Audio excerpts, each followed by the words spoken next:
Pourquoi la croissance de l'économie russe est-elle en train de ralentir et que peuvent faire les autorités pour améliorer cette situation? C'est un des principaux dossiers que le Forum international Russie 2013 organisé à Moscou par Sberbank a débattu. Et le problème qui ressort, c'est le manque de diversification de l'économie nationale. Quand les prix des matières premières, et en particulier du gaz et du pétrole, tendent à baisser, évidemment, cela a un impact sur l'économie russe.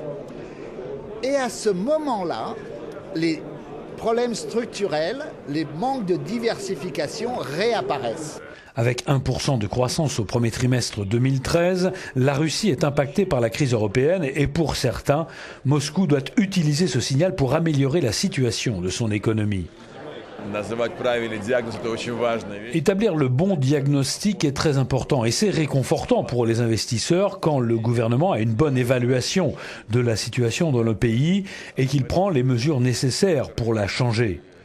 Je pense que ce signal d'alarme qu'on a constaté au premier trimestre est un véritable réveil pour prendre des contre-mesures. 50% des recettes budgétaires du gouvernement proviennent du pétrole et du gaz. De plus, l'Europe représente la moitié du commerce extérieur russe. La corruption, la mauvaise application de la loi et les faibles infrastructures sont les principaux griefs des entreprises étrangères et même nationales.